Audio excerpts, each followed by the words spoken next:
Hey, check it. Put the place up.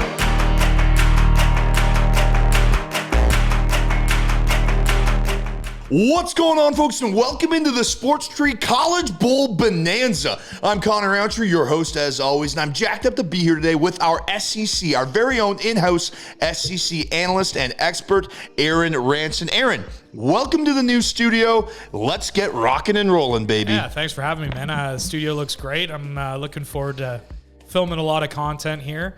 This is the first of many, and you know, bowl season, it's all about fun. Yes, well, our format that we're going to be running for this show is we're going to mix it up a little bit, and we're actually going to draft our best bets, because I know I have some good bets, and Aaron has some great storylines behind those bets. I'm going to be more statistically driven, and we're going to see who can win more picks in our draft. So we're going to be going toe-to-toe. We're each going to make 5 bets. So we're going to do a 5-round draft of bets, and then we're going to get into our Sports Tree Bracket Challenge for the College Football Playoff, which is now live on sportstree.ca. We're going to break down the entire CFP for you. So head over to sportstree.ca, sign up right now, and you can fill out your own bracket challenge to get in to win $500 cash, over $650 in cash prizes for the top 3. Aaron, let's jump right into it now. Who is your first overall pick for this college football bowl season?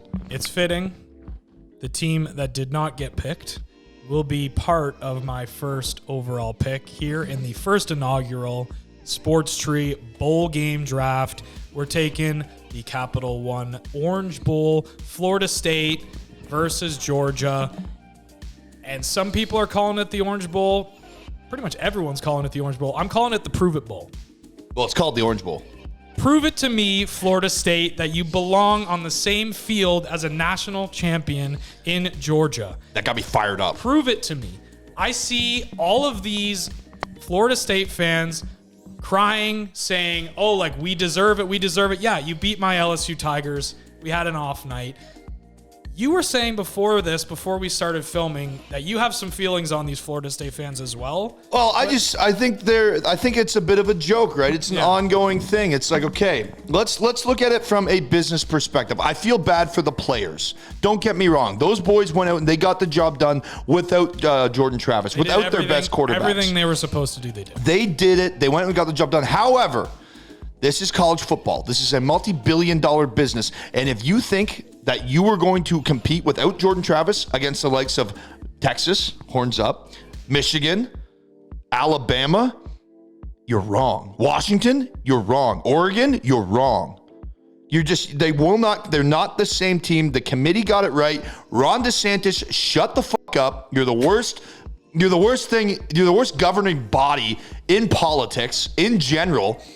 Stick to your lane. Let these kids get ready to go kick some butt against, as Aaron is saying, a Georgia team that could be sputtering a bit. Obviously, I'm not a psychologist. I'm a sports analyst. I'm a broadcaster. I'm a sports fan. But as a fan, as an analyst, as a broadcaster, I saw that press conference with Kirby Smart, and he was answering questions about this matchup. He just doesn't seem into it. I think he's already on the recruiting trail. I think he's got his head in the next crop of recruits. I think he doesn't really give a shit about this game, and I think Mike Norvell and his boys care a lot, which is why I'm taking Florida State Florida State. Is it minus? It's plus 14. 14, yeah. You're taking plus Florida 14. State with 14 points. Yeah, plus 14. I don't know why I wrote minus there, but also, if you're feeling a little spicy, I think they're going to show up. I think Rodemaker is good enough to make up for the absence of Jordan Travis enough to keep this tight, especially, I don't know if Brock Bowers is going to play. I don't know if half that defense is going to play for Georgia.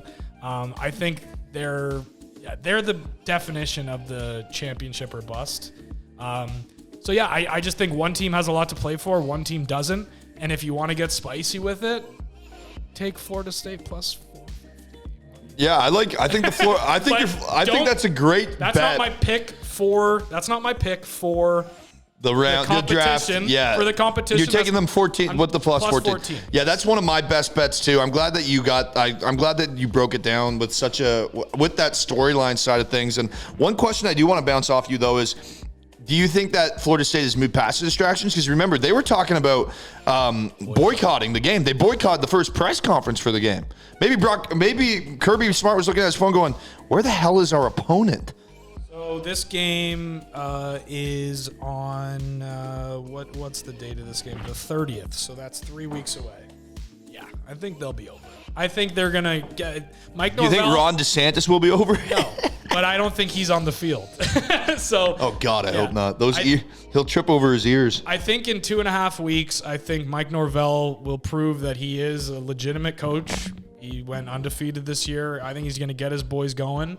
And I think they'll be ready to go. I think the distractions will be in the rearview mirror.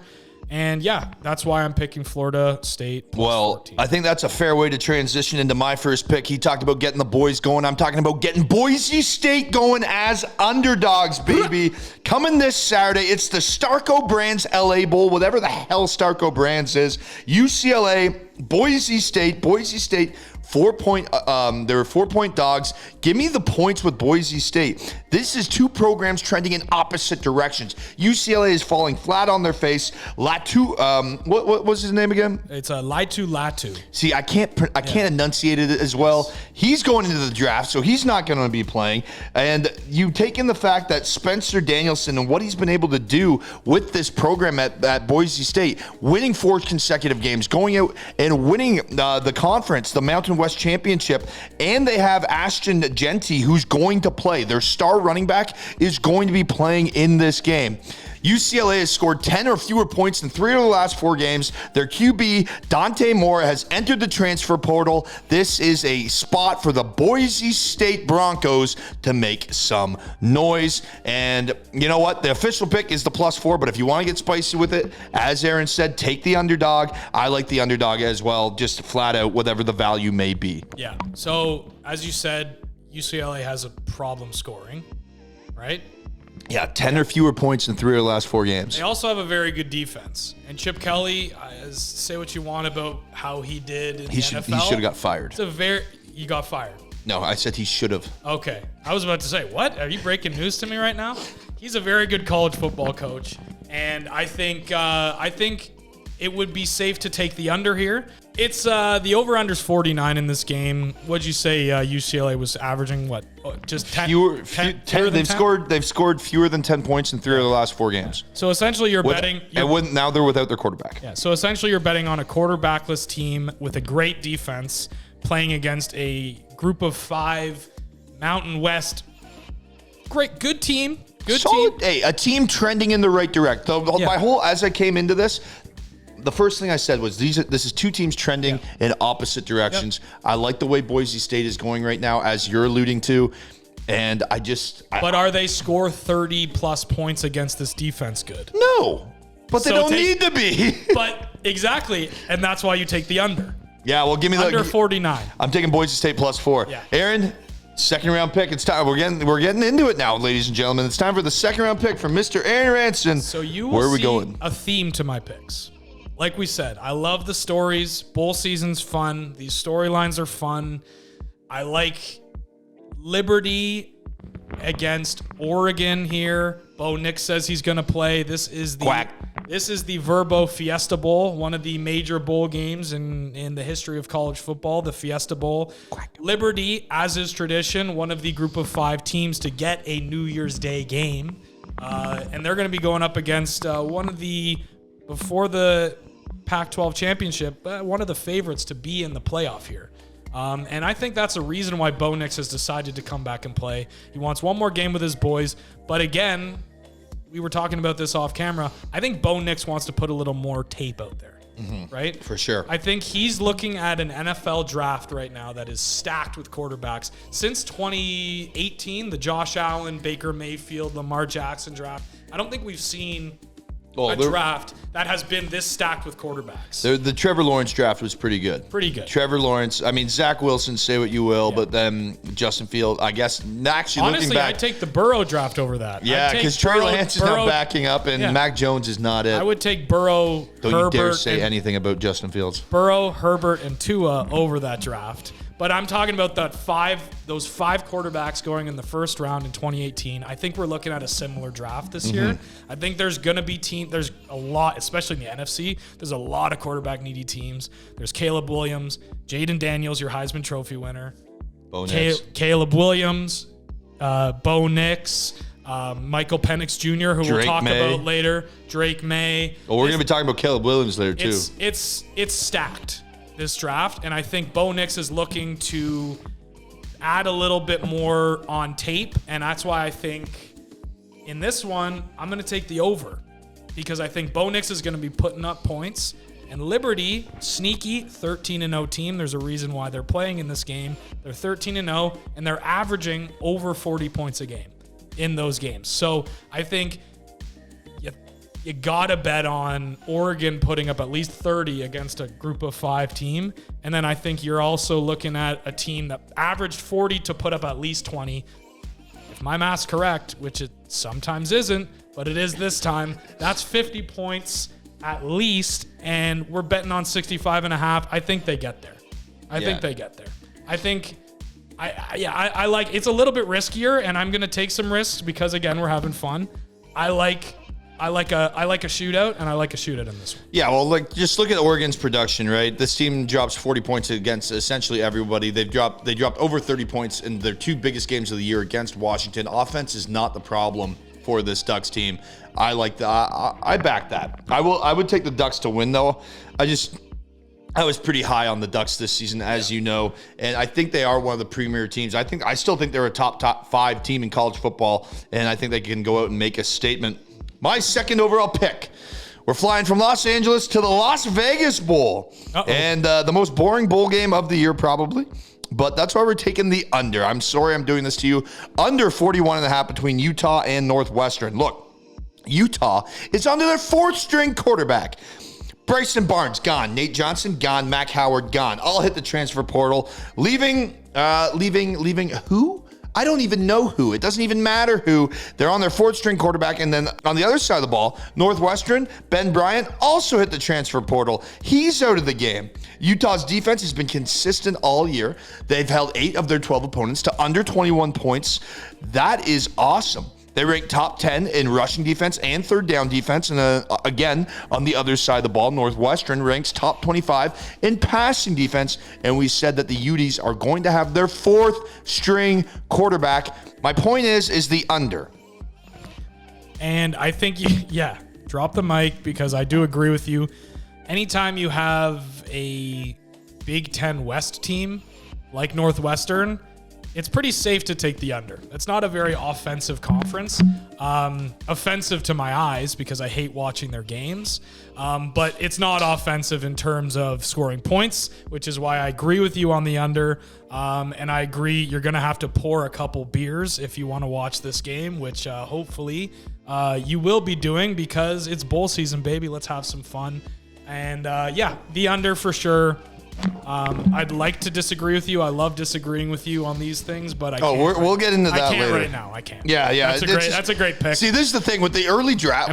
This is why we're doing the draft system, because our early picks, we're probably going to agree with each other, and then we'll get down to the spicier picks where things will get a little different. But this under, look, it's not a game to watch. It's a game, if you're going to watch, you're going to want to watch it with like your drunk Uncle Ron who's had too much eggnog. Yeah. That's kind of game, because at least he'll be telling entertaining stories. Well, you can just watch your bet, the 0-0 game, all the way to the final whistle. But we're heading into the 3rd round, and I feel like this is where things are going to get a little contestation between our picks, not constipation. Yeah, so if you've been following me on Sports Tree's Twitter, I've been posting my bets every Saturday, and there's kind of a theme to one of my midday picks. It's Appalachian State. Appalachian State, one of my favorite teams to watch this year.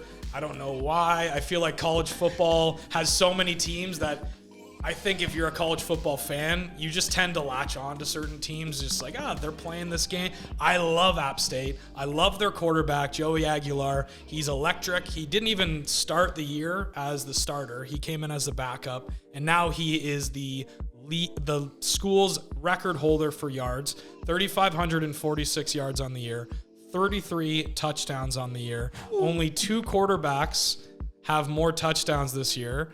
Can you guess who they are? They both happen to be up for the Heisman this year. Yeah, I'm gonna have to go with Bo Nix, obviously, and then I'm just gonna take a guess based off of your Heisman comment and the sweater. Yeah, that kid Jaden Daniels, he had 40. Joey Aguilar had 33. This offense is electric. I don't really give a shit about Miami, Ohio, to be honest. The Red Hawks? Yeah, they're a MAC team, which is fun because the MAC plays on Tuesdays. So if you're a degenerate, return to the MAC? Yeah, if you're a degenerate gambler like me, you like to have something, a little play on Tuesdays. MACtion is fun for that. Ohio is not fun for this game. It's going to be App State. Team over 30. You're going to get that at plus money on PointsBet, plus 135. Like, that value's incredible. That's my favorite pick that I have, and it's on App State. And you used it in the 3rd round, Yes. which I find interesting because if you didn't take Florida State with the 14 points in the 1st round, I think I would have taken them as my 1st round pick. Really? Yeah, because 14 points in that scenario, as we already broke down. However, which is why my draft strategy is sound, because I had a feeling you could take them, which is why I saved my App State sleeper for the 3rd round. Well, there you go. You swindled me there, Batman. But I still think the best part about this game is the sponsor, Avocados from Mexico. Avocados from Mexico. Heading into the 3rd round for me now. Tony the Tiger Sun Bowl, baby. I'm taking all the sunshiny bowls, I guess. I'm from LA, I'm to Vegas. Now I'm literally taking the Sun Bowl, Oregon State versus Notre Dame. Mm-hmm. Notre Dame only 6.5 point favorites. And my question is why? Well, if your answer is, well, they don't have Sam Hartman, I don't care. You know why? Because if Audric Estime plays, it doesn't matter if they don't have Sam Hartman. Oregon State, they're without their starting quarterback. He's entered the transfer portal. Their starting running back, Damian Martinez, got a Dewey. He's not playing. He's suspended for getting a Dewey. So you have a guy that's out of there. You have a guy that's drunk going up against a possible Estime in a backfield that may also have Joe Alt blocking for him. Joe Alt, a projected top 10 pick, blocking for him. Give me Notre Dame to cover that 6.5 points. I love them to win that game by a touchdown if those guys play. If they don't play, I probably won't watch the game. I'd like you to clip that, like where you go, a possible Estime. So if he scores a touchdown, we can tweet that out. Yeah, a possible Estime. I think Estime, if he plays, he's the difference. And you said something before when we were doing our dry run of this show. It's just Notre Dame has a different feeling as a college football program, correct? Yeah. They I think a theme of bowl season is like you don't know which teams are going to show up. You don't know which players are going to opt out, which is why Sam Hartman never really was a Notre Dame quarterback in my mind. He was a transfer from Wake Forest. If he was a true Notre Dame Fighting Irish, he would have played in this game because that's the culture they build. They show up in big moments. They show up for their school, for their pride, and I think they're going to do that. I think you're right. Again, I don't like saying that, which is why I'm going to take Oregon State. Fuck it. Give me your money. Let's go. I'll take that any day. Yeah. Moving into round 4 then. This is where the picks I feel are going to get greasy because I'm telling you, my round 4 pick is a tad greasy, but I still like it a lot. Yeah. Who are you taking in round 4? So get out your machete, however you want to clear the weeds because we're deep in them right now. We're going with the most controversial sponsor, I'd say, of a bowl game. That's the Lockheed Martin Armed Forces Bowl between James Madison Dukes and the Air Force Falcons. Say that 5 times fast. You don't have to. Lockheed Martin Armed Forces Bowl. Lockheed Martin Armed Forces Bowl. Lockheed Martin Armed Forces Bowl. Lockheed Martin Armed Forces Bowl. Lockheed Martin Armed Forces Bowl. Give me JMU minus 2.5. I love these Dukes. We said it at the beginning. I love the storylines, right? So if you've been following college football, you know up until their surprising appearance on College Game Day, in which, pardon my takes, PFT commentator, very funny analyst, very funny sports personality, came out supporting his JMU Dukes, only for them to get crushed mentally, physically by my App State Mountaineers. Emotionally. Yes, emotionally. So they were undefeated up until that game. I believe they were 10-0 at that point. And I liked them in this game. Another storyline, they weren't even eligible for bowl games this year. So when you move up from the lower division up into D1, there's a rule where I think it's either 2 or 3 years where you're not eligible to play in bowl games, but because there weren't enough teams to win 6 games this year, which is your cutoff for bowl games, they kind of backdoored their way in. And I think they have something to prove. I think they want to prove themselves as a legitimate D1 program, which they've done all year. And I just can't see them taking a day off. Air Force, yeah, they're the best of the 3 military institutions, but what is that really saying? Talk to me, Goose. Those 3 aren't like the most inspiring programs, for lack of a better word. So yeah, give me JMU, give me the Dukes, and -2.5. I think they win by 10. James Madison, the 4th president of the United States of America. Short king, 5'6". Versus Maverick and Goose. Maverick, another short king, Yes, Tom Cruise. historically, pilots are short, especially in, so this is a short king bowl. You know what's not short? The Louisville Cardinals as favorites over the USC Trojans. You got it on the brain. Yeah. No, there was something in there. UFC's on the brain. Yeah, I like Louisville to cover the 7.5 points in this one, mainly because of defense. Look, you're gonna hear me talking about defense throughout this show. I mentioned it earlier. I'm a huge believer that defense wins championships, and it's defenses that show up and set the tones and the paces of games like this, especially when Caleb Williams isn't going to be suiting up for USC. He's the reason that team was a top 4 ranked offense.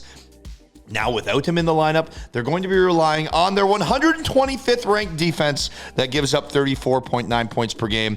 And on the other side of the ball, you have a Louisville defense that gives up just 19.7 points per game, 21st in the nation. It's going to be a slugfest. Give me Louisville to cover the spread.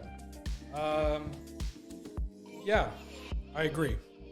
I think there's not much to that one, really. Yeah, really. Yeah, I saved a good 3rd rounder there. Yeah. Without Caleb Williams, I think it's hard to really get behind this USC team. I don't know. I guess give me the over in this game.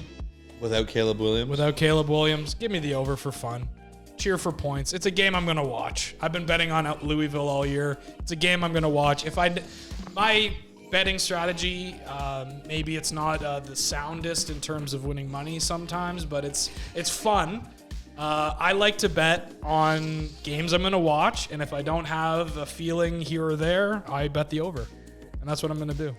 I just try to make things fun, eh? Yeah, it's fun. It's fun. So you obviously hated my 2nd round pick for the under in the Vegas Bowl. Those aren't the picks I give out on Sports Tree's Twitter. Those are the picks for me that stay in the account, and I don't make them public. That's why it's not part of my top 5, but it is something I'm going to put in 100%. All right. Well, speaking of top 5, moving into round 5 now. It's you're up, Big Cat, and I think we all know where this is going. Based off the sweater, there's got to be one game that you have not touched on yet. Yeah, so. We're going Homer. We're going I knew it. LSU.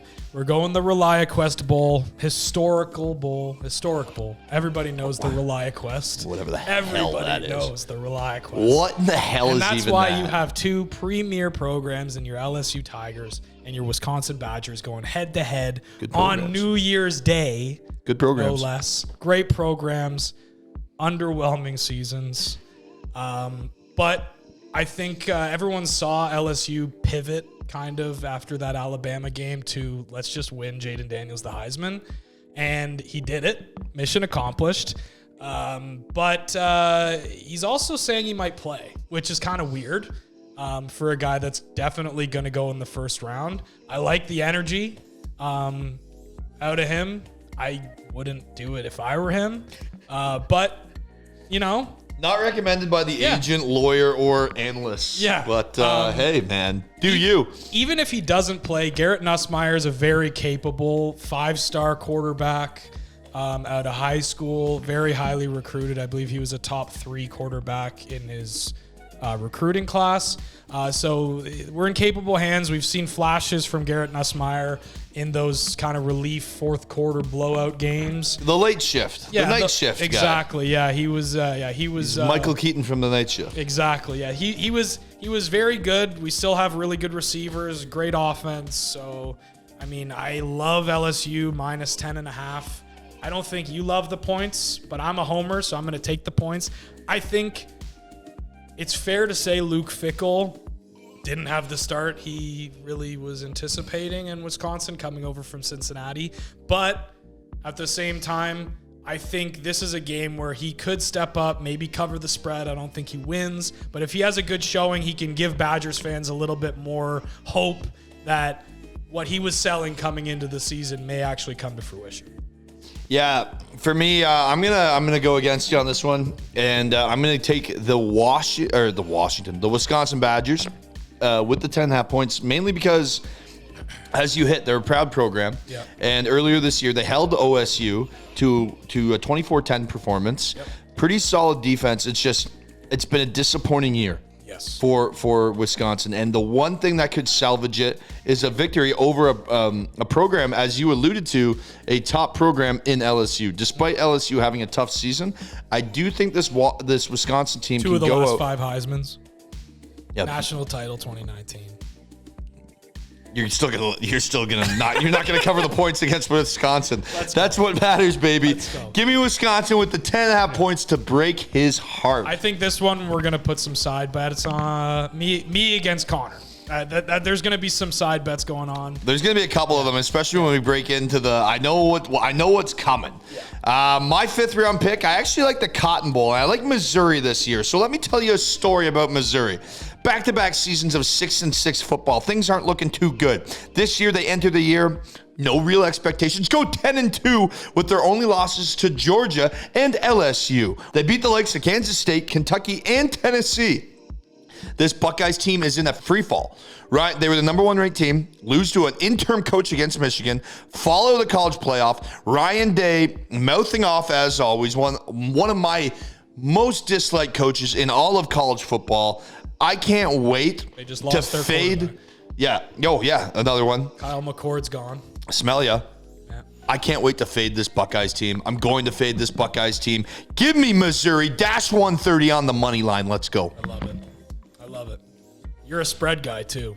I'm a spread guy, yeah. You got to love a money line to take one. Oh, yeah. I think you love this one. Yeah, well, they opened up as underdogs, and I didn't get on it soon enough, and I still think that money might come back because OSU fans are notoriously stupid. Yep. So I feel like if I wait around, I could get Mizzou on the money line at plus money. Yep. So I would recommend patience, but at dash 130, I still like Mizzou. Yeah. Yeah. I mean, Mizzou took LSU to the brink.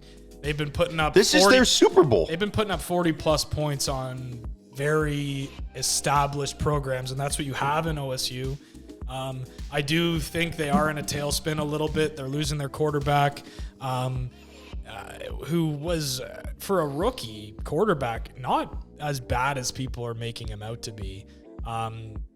So, I think Ryan Day was born on third base. He inherited a program that was elite already. I agree with you. I don't think he's a very good football coach. I don't think, especially in losing the last 3 in the biggest rivalry, arguably, in college football to Michigan.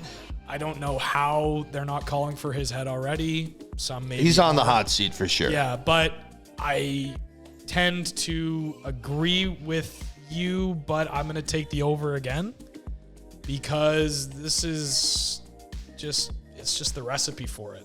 OSU, a lot of talent on that offense. Missouri, like you said, a lot of points they've been putting up this year. Give me the over. Now, folks, we're going to jump into the CFP, the College Football Playoff Bracket Challenge. Head over to sportsu.ca right now. Sign up. Remember, if you upgrade your subscriptions, you upgrade your chances to win. You can get up to 5 entries into this college football bracket challenge to win $500. We're going to start off with the Rose Bowl, which does kick off first on New Year's Day. It's Alabama at Michigan. I'm not sold on the Crimson Tide defense. Historically, they've been great. Yep. It's Michigan that has the number 1 defense in the country. They allow the fewest points per game. My gut is telling me Roll Tide, but my eyes, the breakdown, the stats, everything is saying, hey, Michigan might be the better defensive team in this matchup, which just feels weird to say when they're taking on an SEC team. Yeah, so I think this could be Nick Saban's greatest coaching performance of his career. I think getting a team that at the beginning of the season looked to be dead to rights. They didn't look good against Texas. They lost by 2 scores, which that never happens to Alabama. They had a quarterback that was sputtering, couldn't make 2 cents, was running into sacks left, right, and center. And Nick Saban has done what Nick Saban does. He takes the skills and the talents of his players and he utilizes them to the best ability to win games. Yeah. And he's created an offense now that is centered around the deep ball, the run game, and Jaden Daniels scrambling. Or not Jaden Daniels, I have him on the brain always. Jalen Milroe scrambling. Yeah. And that's what they use to beat Georgia, and I think that's what they're going to do to beat Michigan. I mean, you're right. Michigan has some fucking horses. Chris Jenkins, the defensive tackle for Michigan, is a freak. You talk about Jalen Carter being a freak. This guy is 340 pounds, and I would argue he might run a sub 4.5. Like, it's insane. Watching that man with that body run down running backs is a treat. And I think Jalen Milroe may be in trouble there, but I'm still going to take Saban. I'm going to take the SEC. I'm going to take the conference that has won 14 of the last 18 national championships. And I'm going to take Alabama. I have to take Alabama. Roll Tide. I have to. You buying one of the Sports Tree Roll Tide t-shirts or what? I have a set for my entire family coming in. Perfect. I absolutely love that. Make sure you guys go and check out these beautiful Roll Tide t-shirts. You can see it on the back. We have Bama 24 because they could get the job done. One thing that the gut keeps telling me, I've just been watching Alabama get better and better and better. And then I look at the stats. Jaden Milroe, over the last 5 weeks, 17 touchdown passes to 1 interception. Michigan's defense is great, but the boy has a legitimate 17-1 TD-INT ratio. Yeah. Over 5 weeks, not a season. Yeah. 5 weeks, 5 games. Yeah. He looked bad. Yeah, I'm rolling with the Tide, man. Yeah. Sometimes you got to trust your gut, not your eyes. Yeah. I'm rolling with the Tide. And you know what? We could look stupid. It could be the storyline of storylines after the Connor Stallions, Connor Stallions saga is what we want to call it. He wrote a manifesto, man. Awesome. I love that's college football. Psychos. Yeah. College football is about psychos. People that write manifestos are not historically known to Yes. No, we're not going to start naming names, actually. Never mind. The Unabomber. We're going to get, don't want to get canceled. Don't want to get canceled. My point is, there's been distractions around this Michigan team. They've answered the bell every time. Yeah. But Alabama, after losing that game to Texas, they look like a different team. As you alluded to, all the stats are going to tell you Michigan. I feel like every professional bettor is going to tell you Michigan. The sharps are going to tell you Michigan. But man, I got to Roll Tide here. I'm going to tell you SEC.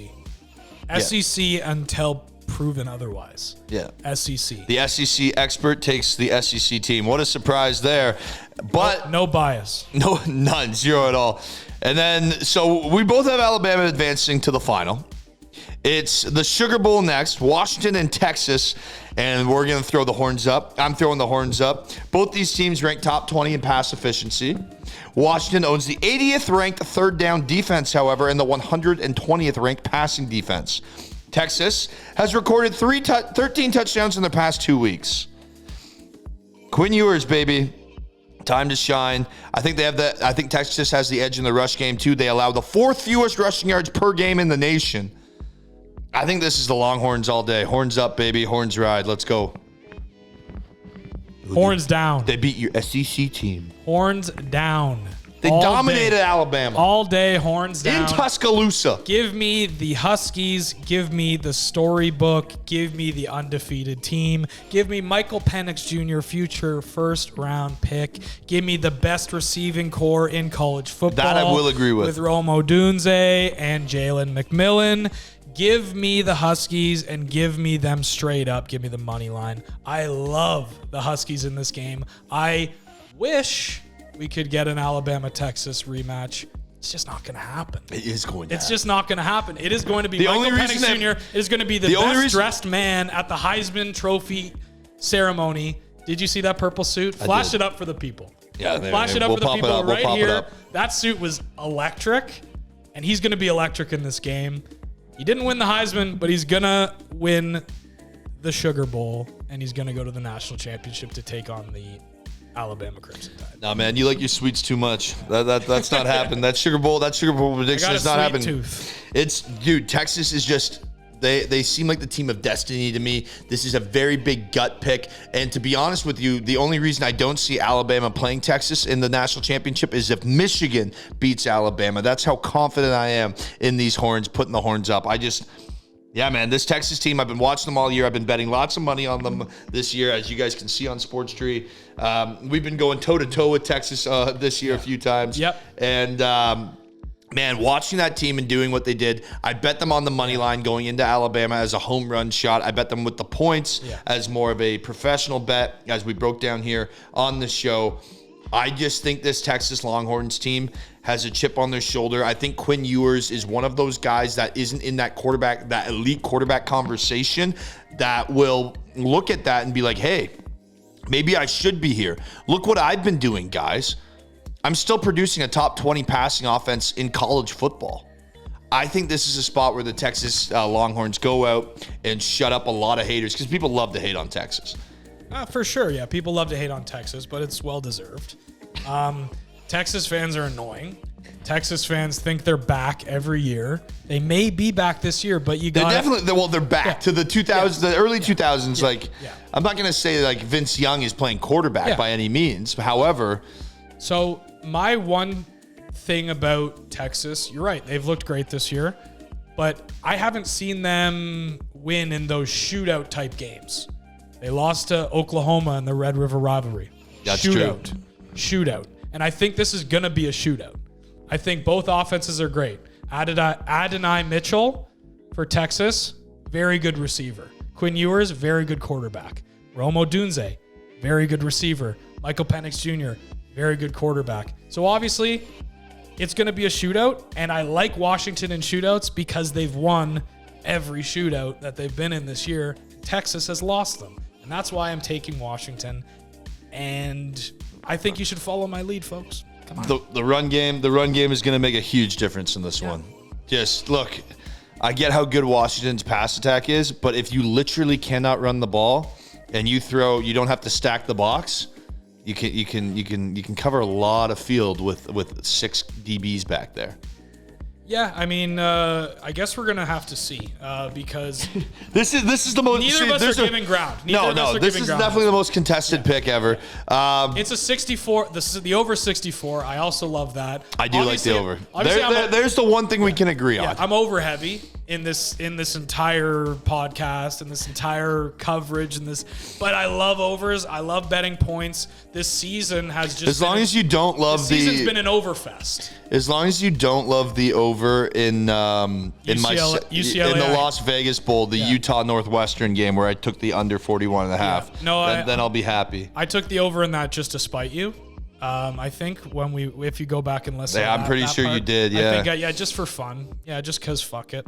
But yeah, I like Washington in this game. I like the over 64 only on PointsBet, and I like an Alabama-Washington final. Now, who's your pick to win? Winning it all this year, taking it home. I'm wearing the hat for a reason. I said they're the team of destiny. They beat Alabama once in Tuscaloosa by double digits. I think that the Texas Longhorns, I think that Red River rivalry game put a bad taste in their mouth, and they have looked like a different team since. Yeah. And let's not forget, they didn't get trounced in that game. That was a good football game that they had an opportunity to win. I think Texas knows what it takes to win. They've tasted defeat. They've risen up from that. They battled through the adversity. And let's be real, Washington didn't get the best of Oregon in either of those games, and I think they're going to get the best of Texas. So give me the Texas Longhorns, horns up, to go out, beat Washington, and beat either Alabama again or the Michigan Wolverines. Yeah. Who's your national champion? Nick Saban. Yeah. Do you mean the SEC guy takes the SEC? Nick Saban. I mean, I wanted to make a different pick. I've actually put a bet on Washington to hedge my bets, literally. Well, they're the only one that's outside 3-1. Yeah, because they're like 8-1. I put a money line. I think I got it like plus 700 or something like that, just for fun, a little sprinkle, right? You know, I like to take risks. So yeah, I have Washington. I have Washington on paper. In my head, I have Alabama. I have the greatest college football coach of all time, with maybe his greatest coaching performance of all time, turning around that team that looked dead to rights midway through the season. I have them finishing it off. It's boring, but Nick Saban likes it boring, and he likes it when his teams win, and they're going to do that. Also, I wanted to mention, you brought up the Red River rivalry. Dylan Gabriel signed with your Ducks. Oh, by the way, yeah, very good quarterback from Oklahoma, and now Oregon may have a little bit more of a chance next year now that Bo Nix is gone. So obviously that's a little tangent off to the side, but I thought that was interesting. I found that out on the way here. Nothing. Hey, nothing wrong with a couple little nuggets for the future here on Sports Street. Ladies, gentlemen, and everyone else, thank you so much for tuning into this episode of our Bonanza. Baby, our bowl game bonanza. We have the holiday season, obviously. Santa Claus. We got the Christmas tree up. If you celebrate Christmas, happy Christmas. Every other holidays, obviously, happy holidays. Ladies and gentlemen, I'm Connor Roundtree. That's Aaron Ranston, our SEC specialist. He's giving me the horns down still. Well, get this. LSU's going to get absolutely smacked. We'll see you next time. By Wisconsin. Hey, check it. Put the place up.